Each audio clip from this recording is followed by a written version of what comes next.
कि लहरों से डरकर नौका पार नहीं होती, कोशिश करने वालों की कभी हार नहीं होती। हर मैदान फतेह, हर मैदान फतेह, बंदे हर मैदान फतेह। नमस्कार दोस्तों, विद्यार्थी ई लर्निंग एजुकेशन में आपका स्वागत है।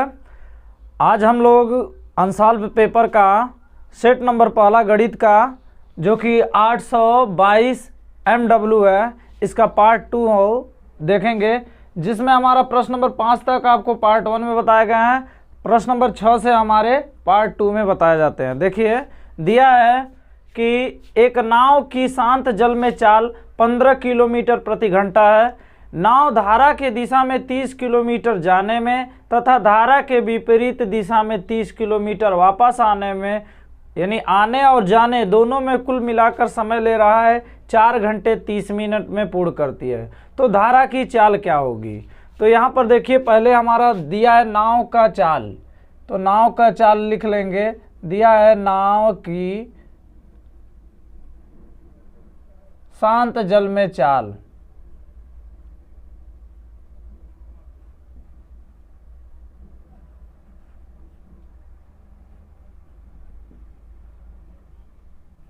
चाल दे दिया है 15 किलोमीटर प्रति घंटा।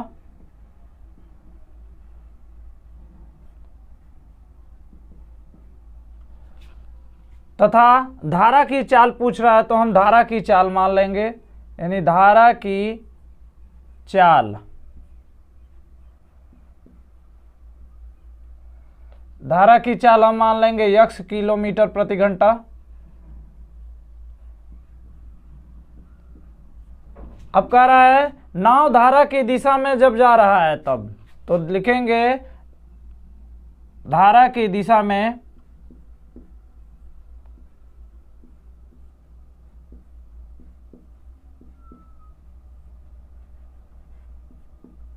चाल। जब नाव एक ही, अगर धारा इधर बह रही है, नाव भी उधर जा रहा है, तो दोनों चाल आपस में जुड़ जाते हैं, यानी नाव की चाल और धारा की चाल दोनों चाल आपस में जुड़ जाता है, यानी दोनों की दिशा जब एक होती है तो यह दोनों चाल आपस में जुड़ जाते हैं। तो धारा की दिशा में चाल आपका हो जाएगा 15 + x किलोमीटर प्रति घंटा। तो चाल इतना दिया है और दूरी जा रहा है आपका 30 किलोमीटर, यानी धारा की दिशा में जो आपका दूरी है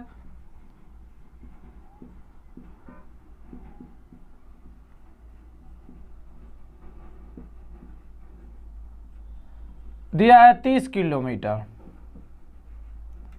तो धारा की दिशा में दूरी हो गया, तो धारा की दिशा में समय कितना लगेगा? तो धारा की दिशा में समय, तो समय बराबर होता है दूरी बटे चाल, दूरी बटे चाल।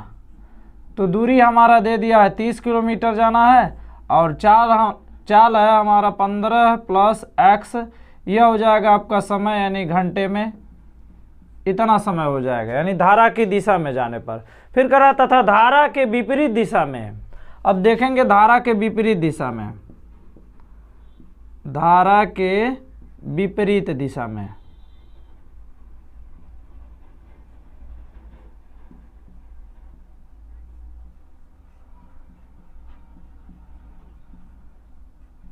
चाल देखिए, अगर धारा मान लीजिए इधर जा रहा है, नाव इधर से आ रहा है, तो धारा और नाव दोनों की चाल आपस में घट जाती है, यानी नाव का चाल दिया है आपका 15, उसमें से धारा की चाल जो है आपका घट जाता है, तो इतना हो जाएगा किमी प्रति घंटा। तो धारा के विपरीत दिशा में भी उतना ही दूरी जाना है, 30 किलोमीटर वापस आना है, तो यानी दूरी धारा के विपरीत भी उतना है। तो धारा के विपरीत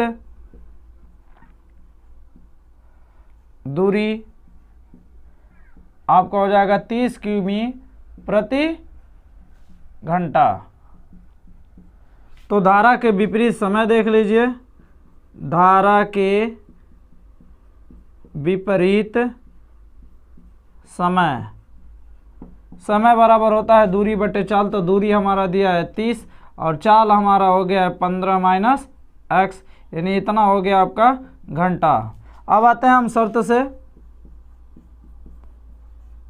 शर्त कह रहा है कि 30 किलोमीटर जाने तथा धारा के विपरीत 30 किलोमीटर आने में कुल आपका दोनों आने जाने में कुल समय लग रहा है 4 घंटे 30 मिनट। यानी यह हमारा धारा के विपरीत दिशा में है और यह धारा की दिशा में और धारा के विपरीत, इन दोनों का समय का योग जो है यह आपका है 15 प्लस x और प्लस यह दूसरा आपका है 30, 15 माइनस x, दोनों का मिलाकर लग रहा है 4 घंटे 30 मिनट। 30 मिनट को भी हम घंटे में बदल देंगे तो 30 बटे हो जाएगा आपका 60। अब इधर हम लघुत्तम ले लेंगे इसका दोनों का, तो हो जाएगा आपका 15 प्लस x एक कोष्ठक में, दूसरे कोष्ठक में हो जाएगा 15 माइनस x बराबर, यहाँ पर देखिए हम काट देंगे 3 एक कम 3, 3 दूनी 6, लघुत्तम इधर भी ले लेंगे 2 हो जाएगा, 2 का गुणा 4 में करेंगे 2 चौका 8 और यहाँ बच जाएगा 1। यहाँ इससे भाग दिया जाएगा, यह कट जाएगा, यह बच जाएगा, इसका गुणा कर देंगे 15 तियाँ हो जाएगा 45 यानी 450 और 30 का x में गुणा करेंगे तो 30 x हो जाएगा, प्लस दिया है तो प्लस, इससे भाग दिया जाएगा, यह कट जाएगा, यह बच जाएगा, इसका भी इसके साथ गुणा किया जाएगा तो 15 तियाँ 45 यानी 450 और 30 का x में गुणा करेंगे तो 30 x हो जाएगा। अब यहाँ देखिए यह 30 धनात्मक ऋणात्मक है, यह धनात्मक कट जाएगा और यह दोनों आपस में जुड़ जाएंगे यानी हो जाएगा 45, जोड़ देंगे तो यह हो जाएगा 4.5 यानी 900 और बटे में आपका हो जाएगा एक कोष्ठक में प्लस एक कोष्ठक में माइनस है तो a square minus b square और बराबर में आपका दे दिया है 9 और 8 एक हो जाएगा 9 और बटे में हो जाएगा आपका 2। 9 से इसको काट देंगे तो हो जाएगा 9 दाम में 900, 9 एक कम 9, तिरछा गुणा कर दिया जाएगा तो यहाँ पर इसके साथ गुणा होगा तो हो जाएगा 200 और इसका इधर गुणा कर देंगे तो 15 का हो जाएगा 15 15 225 और माइनस का हो जाएगा x पर स्क्वायर, यह माइनस में इधर ला लेंगे तो हमारा प्लस में हो जाएगा और यहाँ पर दिया है 225 और यह 200 इधर जाएगा तो माइनस का हो जाएगा तो x बराबर हो जाएगा, घटा देंगे तो 25, अगर बर घटाएंगे तो करड़ी में हो जाएगा तो x बराबर आपका आ जाएगा 5 किमी, यानी x जो है हमने माना था किसका, धारा की चाल, तो यह हो जाएगा धारा की चाल। धारा की चाल, धारा की चाल आपका हो जाएगा x बराबर हो जाएगा आपका 5 किलोमीटर प्रति घंटा, यह आपका आंसर हो जाएगा। प्रश्न नंबर 6 देखिए, 6वां ख है, करा सड़क के एक ओर स्थिर एक मकान है और दूसरी ओर स्थिर एक मीनार है। तो यहाँ पर देखिए यह एक सड़क है, एक तरफ इसके एक मकान स्थिर है, दूसरे तरफ मीनार है। कह रहा है मीनार के शिखर से, यानी यह मीनार का शिखर है, मीनार के शिखर से मकान के छत को, यानी यह मकान का छत है इसको देखा जा रहा है और आधार का, यानी मकान के आधार को देखा जा रहा है। तो अवनमन कोण दे दिया है, यानी यहाँ से इसके लिए छत का अवनमन कोण दिया है 45 अंश और आधार का अवनमन कोण दे दिया है आपका, यानी यह आधार के लिए अवनमन कोण दिया है तो यहाँ जो कोण बनता है यहाँ हो जाता है, यह वाला यहाँ हो जाता है। यदि मकान की ऊंचाई आपका दे दिया है 10 मीटर तो कह रहा है मीनार की ऊंचाई बताइए, तो मीनार की यह ऊंचाई पूछ रहा है तो हम मान लेंगे मीनार की ऊंचाई हमारा हो जाएगा यह x है और यह हमारा h, तो लिखेंगे माना मीनार की ऊंचाई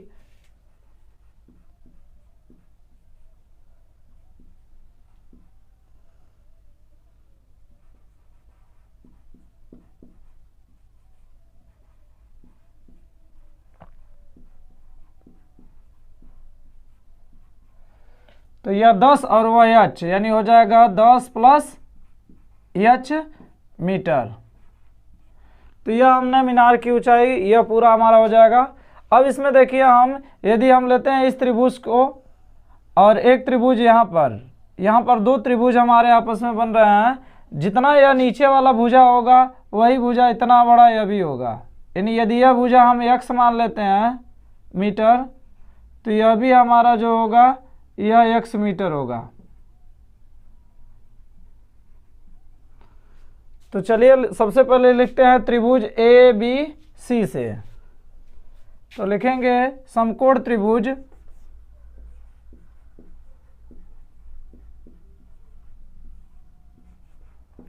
ए बी सी से। जब इस त्रिभुज में देखेंगे तो यहाँ देखिए, यहाँ हमारा इसके सामने यह हो जाएगा लंब, यह हो जाएगा आधार। तो यहाँ से देखिए इसमें कोण हमारा बन रहा है 60 अंश, तो लिखेंगे tan 60 अंश बराबर लंब आपका हो जाएगा बी सी और बटे आधार हो जाएगा आपका ए बी। तो tan 60 अंश का मान होता है करड़ी में 3 और बी सी आपका पूरा दे दिया है 10 प्लस एच और ए बी हमने मान लिया है एक्स मीटर, तो एक्स हो जाएगा, यह आपका हो जाएगा समीकरण नंबर 1। उसके बाद पुनः हम समीकरण इस त्रिभुज से लेंगे, तो लिखेंगे समकोण त्रिभुज डी ई सी से। जब इस त्रिभुज से लेंगे तो इसमें कोण देखिए हमारा 45 अंश बन रहा है, यानी हो जाएगा tan 45 अंश। tan थीटा बराबर होता है लंब बटे आधार, यानी लंब इसका हो जाएगा ई सी बटे आधार हो जाएगा आपका डी ई।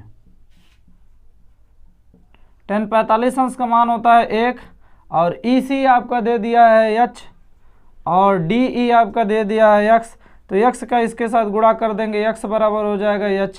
यह हो जाएगा आपका समीकरण नंबर 2। अब x का यहाँ से मान हम समीकरण 1 में रख देंगे, तो लिखेंगे x का मान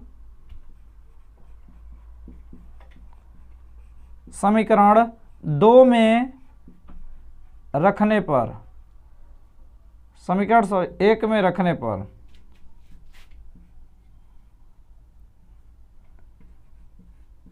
तो समीकरण 1 आपका दिया है करड़ी में 3 बराबर यहाँ हो गया आपका 10 प्लस एच और एक्स के जगह पर आपका हो जा रहा है एच।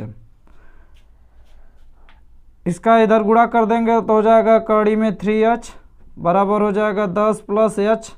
एच इधर प्लस में इधर लाएंगे तो माइनस में हो जाएगा, यानी करड़ी में 3h माइनस का हो जाएगा h बराबर हो जाएगा 10। इन दोनों में से हम h कॉमन ले लेंगे तो h कॉमन हो जाएगा, तो बचेगा आपका करड़ी में 3 माइनस 1 और बराबर में हो जाएगा आपका 10। इधर जाएगा तो गुणे बटे में हो जाएगा, तो h बराबर हो जाएगा 10 बटे करड़ी में 3 माइनस 1, यह हो जाएगा h इतना मीटर हो जाएगा। चलिए इसके बाद हमें पूरा मीनार का निकालना है, तो मीनार की ऊंचाई हो जाएगी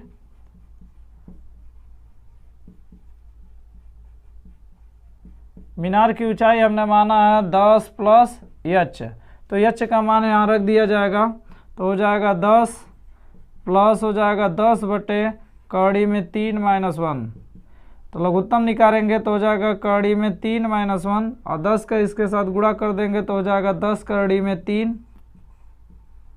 और प्लस 10 का 1 में गुणा करेंगे तो हो जाएगा माइनस 10 और यहाँ पर दिया है प्लस 10, यह प्लस माइनस कट जाएगा, आपका बच जाएगा 10 कड़ी में 3 बटे हो जाएगा कड़ी में 3 माइनस 1, इतना मीटर आपका आंसर हो जाएगा। आइए प्रश्न नंबर ग देखिए, दिया एक लंबवृत्तीय शंकु की त्रिज्या और ऊंचाई का अनुपात दे दिया है। तो शंकु की त्रिज्या हम मान लेते हैं r और शंकु की ऊंचाई हम मान लेते हैं h और इनका अनुपात दे दिया है 3/4। कह रहा है यदि उसका आयतन दे दिया है, यानी शंकु का आयतन दिया है, शंकु का आयतन दे दिया आपका 103, शंकु का आयतन दिया है 301.44 घन सेंटीमीटर। तो चलिए हम यहाँ पर r निकाल लेंगे, r बराबर हमारा हो जाएगा 3/4 और h इधर गुणा कर देंगे, यह हो जाएगा। अब यह मान हम r का, शंकु का आयतन का फार्मूला होता है 1/3 पाई r स्क्वायर इंटू h बराबर आपका दिया है 301.44। तो यहाँ पर हम r का मान रख देंगे तो यहाँ हो जाएगा 1/3, पाई का मान दिया है 3.14 और r बराबर हो जाएगा आपका 3/4 h का वर्ग और यह हो जाएगा h बराबर दे दिया है 301.44। यहाँ देखिए इसको हम 1/3 इसी तरह लिख देते हैं। यह हो जाएगा 3.14 गुणे 3 का वर्ग करेंगे 3 त्रिक 9 और 4 का वर्ग हो जाएगा 4 चौका 16, एच का वर्ग हो जाएगा और यहाँ एच का वर्ग और एच गुणा हो जाएगा तो एच पर हो जाएगा 3 और बराबर हो जाएगा 301.44। अब देखिए यहाँ 3 से कट सकता है, यह 3 त्रिक 9, अब यह 16 इधर जाएगा गुणे में और इन दोनों का गुणा करके उधर बटे में कर देंगे तो बचेगा एच पर क्यूब बराबर 301.44 और गुणे यह हो जाएगा 16 और बटे में आपको हो जाएगा 3 का इसमें गुणा कर 3 चौको 12 का 2 हासिल 1 और 3 1 कम 3 और 1 हो जाएगा आपका 4 और 3 त्रिक 9, यानी इतना हो जाएगा। दशमलव देखिए 2 अंक ऊपर और 2 अंक नीचे हटा देंगे तो एच पर क्यूब बराबर हो जाएगा आपका 30144 गुणे 16 और बटे हो जाएगा आपका 942। हम इसमें इससे भाग दे देंगे, हो जाएगा 32 और गुणे में आपका हो जाएगा 16 में 32 का गुणा कर देंगे तो एच पर क्यूब बराबर हो जाएगा 512। अब इधर देखिए एच का अगर हम घन हटाएंगे तो इधर हमारा घनमूल हो जाएगा, यानी एच बराबर हो जाएगा घनमूल में 512 का यदि घनमूल निकाला जाएगा तो हो जाएगा 8 8 64 होगा 512, यानी एच बराबर आपका 8 हो गया। अब एच का मान यहाँ रख दीजिए, हमारा त्रिज्या निकल जाएगा यानी 3/4 और एच का मान हमारा आ गया है 8, 4 से काट देंगे 4 दूनी 8 द्वितीय 6 यानी आर बराबर हो जाएगा 6 सेंटीमीटर। ये आपका आंसर हो जाएगा। प्रश्न नंबर 6 का घ देखिए दिया है 2 अंकों से बनी एक संख्या अतः उसके अंकों को उलटने पर बनी संख्या का योगफल 66 है। कह रहा है यदि इन संख्याओं का अंतर 2 है तो कह रहा है संख्या ज्ञात कीजिए। तो चलिए हम संख्या मान लेते हैं, माना इकाई का अंक मान लेते हैं,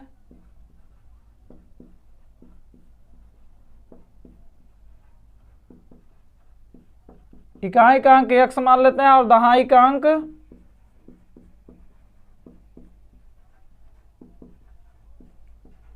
y। अब दोनों संख्याओं का अंतर दे दिया है हमारा 2, यानी पहला और दूसरे दोनों को अगर घटाएंगे तो अंतर हो जाएगा 2, यह हो जाएगा हमारा समीकरण नंबर 1। फिर कह रहा है 2 अंकों की बनी संख्या, तो 2 अंकों के लिए जो संख्या होती है तो 2 अंक की संख्या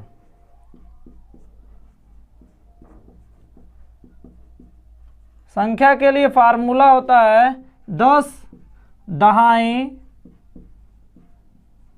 प्लस इकाई। तो यह हो गया आपका 10, देखिए दहाई हमने मान लिया y और इकाई को हमने माना है x, तो यह हो जाएगा हमारा संख्या। फिर कह रहा है संख्या एवं उसके अंकों को उलटने पर बनी संख्या। अब अंकों को उलट देने पर बनी संख्या तो लिखेंगे अंकों को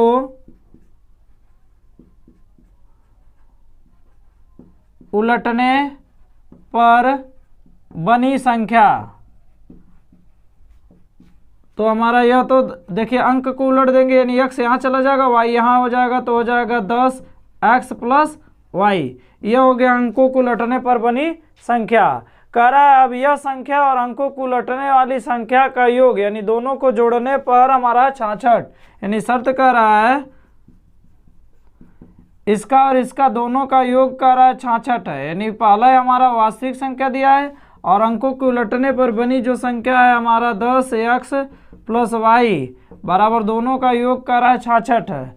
जोड़ दिया जाएगा तो 10 और 1 हो जाएगा 11x और 10y और 1y हो जाएगा 11y बराबर हो गया 66।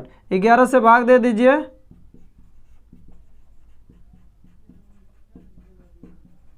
भाग दे देंगे तो हो जाएगा x प्लस वाई बराबर हो जाएगा 11 छक्का 66। ये हो जाएगा समीकरण 2। अब समीकरण 1 और समीकरण 2 और जोड़ दीजिए तो लिख देंगे समीकरण 1 तथा समीकरण 2 जोड़ने पर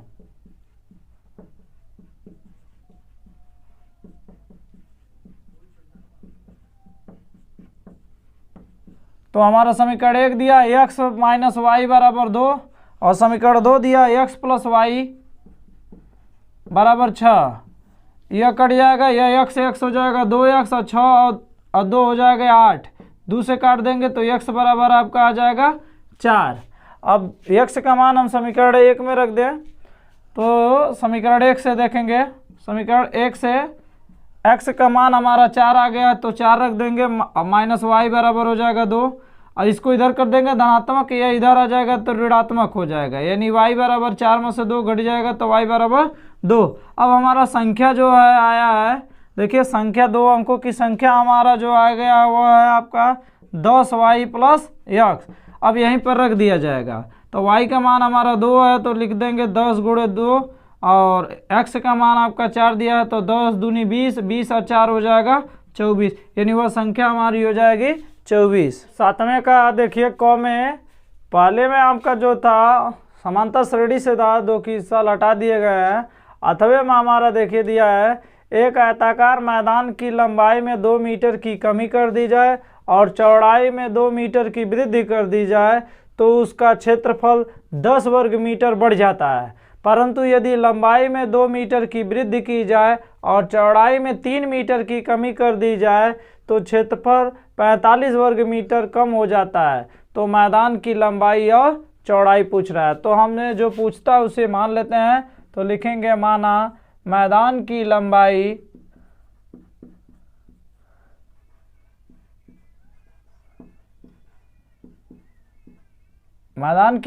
हम मान लेते हैं x मीटर, और मैदान की चौड़ाई जो है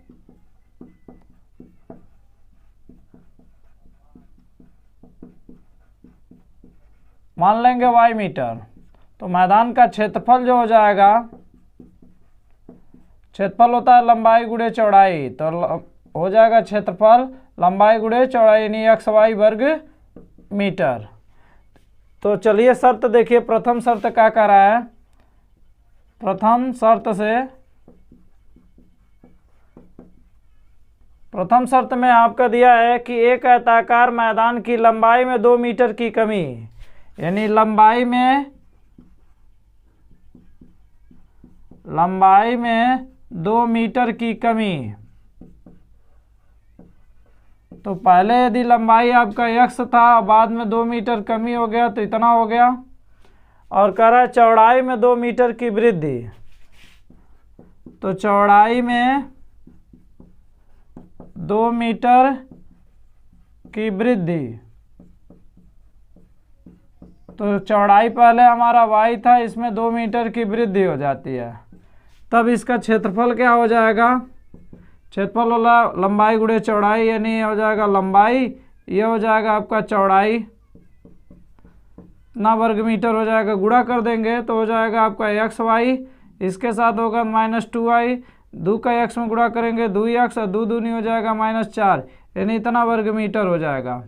तो आपका शर्त दिया है, तो उसका क्षेत्रफल 10 वर्ग मीटर बढ़ जाता है, यानी यह जो नया क्षेत्रफल है पहले से 10 वर्ग मीटर बढ़ जाता है, यानी यह जो क्षेत्रफल है पहले के क्षेत्रफल से 10 वर्ग मीटर बढ़ जाता है। तो यहाँ पर यह देखिए कैंसिल हो जाएगा, यहाँ पर बचेगा आपका 2x माइनस का 2y, और 4 उधर जाएगा तो आपका प्लस में हो जाएगा, तो 10 और 4 14 हो जाएगा, तो बचेगा, और 2 से हम भाग दे देंगे, 2 से भाग देने पर,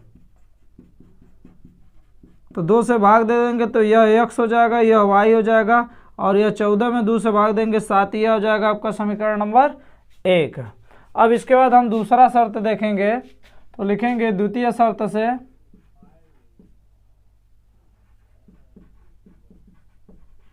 द्वितीय शर्त में कह रहा है परंतु यदि लंबाई में 2 मीटर की वृद्धि, कह रहा है लंबाई में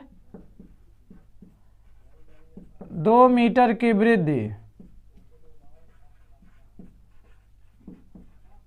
तो पहले हमारा लंबाई जो था x था, इसमें 2 मीटर की वृद्धि हो जाती है तो इतना मीटर हो जाता है, और चौड़ाई में 2 मीटर की कमी, चौड़ाई में कह रहा है 3 मीटर की कमी, तो चौड़ाई हमारा पहले था y, इसमें 3 मीटर की कमी हो जाता है तो यह हो जाएगा, तो क्षेत्रफल हो जाएगा आपका लंबाई गुणे चौड़ाई, यानी 2x प्लस 2 हो जाएगा, y -3 इतना वर्ग मीटर हो जाएगा, गुणा कर देंगे तो xy, और y का इसमें गुणा होगा 2y, 3 का गुणा करेंगे -3x, 3 दूनी हो जाएगा 6। अब यह नया क्षेत्रफल का रहा है तो क्षेत्रफल 45 वर्ग मीटर कम हो जाए, इस नए वाले से यह वाला क्षेत्रफल 45 वर्ग मीटर कम हो जाएगा। तो दिया +2y माइनस दिया 3x - 6 और यह हमारा दिया क्षेत्रफल 45 वर्ग मीटर का आता है, कम हो जाता है। यहाँ भी xy कट जाएगा और यहाँ पर बच जाएगा आपका, देखिए x वाले को उधर करते हैं तो 3x उधर जाएगा धनात्मक, y उधर जाएगा तो ऋणात्मक हो जाएगा और 45 इधर धनात्मक है, इधर उधर ऋणात्मक है, इधर आ जाएगा तो धनात्मक हो जाएगा और -6 बचा है। तो यहाँ हो जाएगा 3x - 2y और 6 घटा दिया जाएगा तो बच जाएगा आपको 39। ये हो जाएगा समीकरण नंबर 2। अब समीकरण 1 और समीकरण 2 में देखिए सॉल्व कर देंगे। यदि इसमें 2 का गुणा कर दिया जाए, समीकरण 1 से घटा दिया जाए, समीकरण 1 में 2 का गुणा करते हैं तो लिखेंगे समीकरण 1 में 2 का गुणा कर समीकरण 2 घटाने पर, तो इसमें 2 का यदि गुणा करेंगे तो 2x - 2y और 7 दूनी 14 हो जाएगा और यह आपका दिया है 3x - 2y बराबर दिया है 29। घटाते हैं तो चिन्ह में बदलाव हो जाता है तो यह धनात्मक ऋणात्मक कट जाएगा, बचेगा माइनस का x और इधर घटा देंगे 9 में से 4 जाएगा तो 5, 3 में से 2 1 निकल जाएगा तो 2 बड़ा है, यह माइनस में कट जाएगा यानी x बराबर आपका आ जाएगा 25। यानी x जो है हमारा मैदान की लंबाई है तो यह हो जाएगा मैदान की लंबाई, मैदान की लंबाई जो है आपका 25 मीटर हो जाएगा, ये आंसर हो जाएगा। अब मैदान की चौड़ाई यदि निकालना है तो हम इसमें मान रख देंगे समीकरण 1 से, तो लिखेंगे समीकरण 1 से तो x का मान देखिए हमारा 25 आ गया तो x के जगह पर हम रख देंगे 25 माइनस y बराबर हो जाएगा 7, y उधर जाएगा माइनस में प्लस में हो जाएगा और ये 7 इधर आएगा तो माइनस में, तो 25 - 7 बराबर हो जाएगा y, यानी y बराबर घटा दिया जाएगा तो बच जाएगा आपका 18 मीटर, यानी चौड़ाई आपका हो जाएगा 18 मीटर। ये आपका आंसर हो जाएगा। ये प्रश्न नंबर 6वें का ख देखिए दिया है, इसमें बनाने वाला रचना करना है। दिया है 5 सेंटीमीटर और 5.5 सेंटीमीटर और 6 सेंटीमीटर वाले भुजा का एक त्रिभुज की रचना कीजिए। तो सबसे पहले हमें इस त्रिभुज का एक बनाना है, तो चलिए देखिए इसके लिए हम सबसे पहले एक रेखा खींच देंगे, रेखाखंड 5 सेंटीमीटर का। तो यह हमारा मान लीजिए कि 5 सेंटीमीटर का AB एक रेखाखंड हो गया, इसकी जो माप है वो 5 सेंटीमीटर है। इसके बाद कह रहा है कि आपका 5.5 का और 6 का, यानी हम A से 5.5 का एक चाप लगा देंगे और B से जो है 6 सेंटीमीटर का चाप लगा देंगे और यहाँ इसको हम आपस में मिला देंगे। नाप कर आप चांदा लगड़ा प्रकार से लगाएंगे। यह आपका जो है 5.5 का है और यह आपका है 6 का, तो 6 सेंटीमीटर का चाप लगा देंगे, यह आपका एक त्रिभुज बन जाएगा। यहाँ पर आप C लिख देंगे।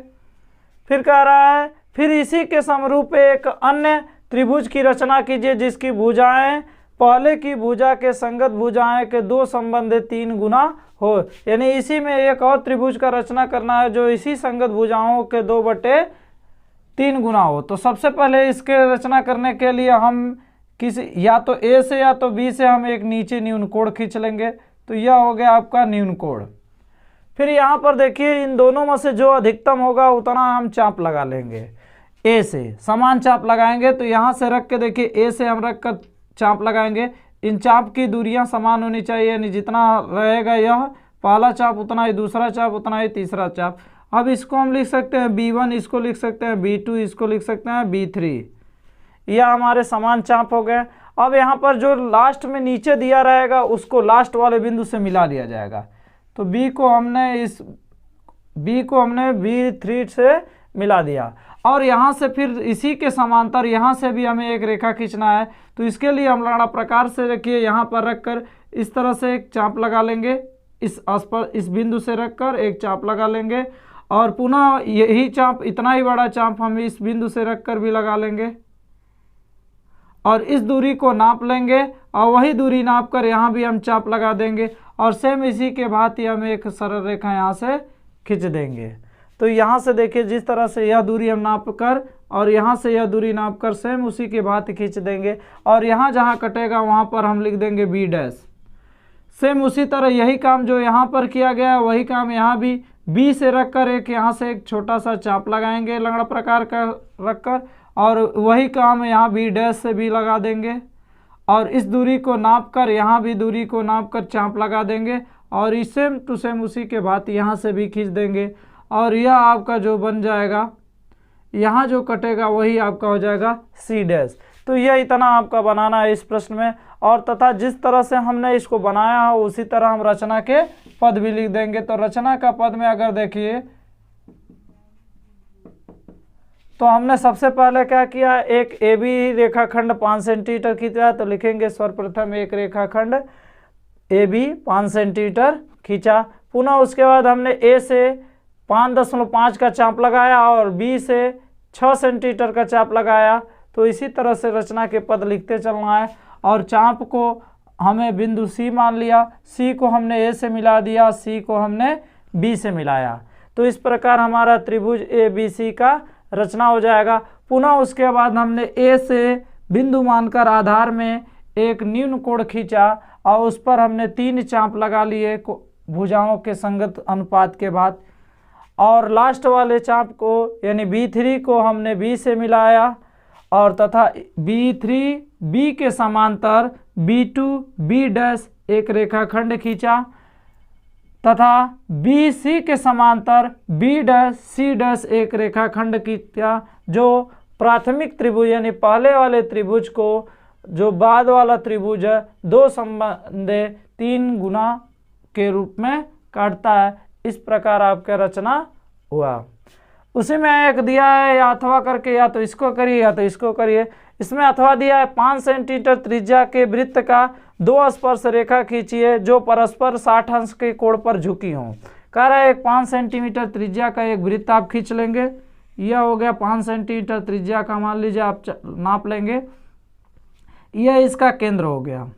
अब केंद्र से हम एक सीधी लंब डाल देंगे और लंब से यहाँ से भी देखिए केंद्र से सीधे हमने खींच दिया और यहाँ से इसके सापेक्ष हम 90 अंश का कोण बना देंगे। यहाँ यह हो जाएगा 90 अंश का कोण।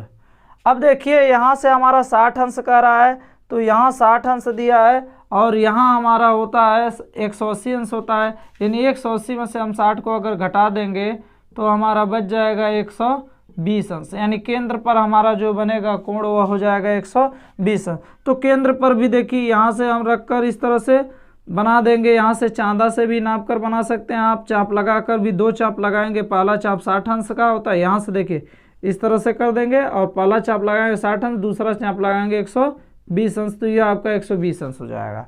ऐसे में यहाँ जो 90 अंश का कोण बनाया गया वहाँ यहाँ से भी हम 90 अंश का कोण बना देंगे और यहाँ जो आपस में यह दोनों काटेंगे तो वहाँ हो जाएगा आपका 60 अंश हो जाएगा। और सेम इसी तरह से हमें इसकी रचना के पद लिखना है कि रचना के पद में भी हम लिखेंगे कि सर्वप्रथम एक 5 सेंटीमीटर त्रिज्या का वृत्त खींचा, वृत्त के केंद्र से एक लंब डाला, लंब से हमने एक लंब स्पर्श रेखा खींचा। मान लीजिए हमारा केंद्र O है, यह हमारा स्पर्श जो है AP है और यह हमारा हो गया स्पर्श BP।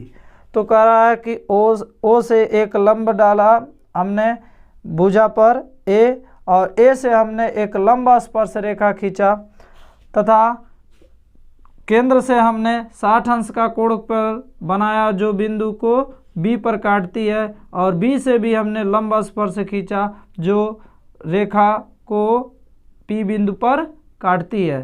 तो इस प्रकार यहाँ भी आपका 60 अंश बन जाएगा। यह आपका त्रिवृत्त के स्पर्श रेखा की रचना हो जाएगी। तो यह आपका पहला सेट था। यदि आपको इसी तरह और भी गणित के अनसॉल्व सेट चाहिए तो आप कमेंट अवश्य करें। धन्यवाद।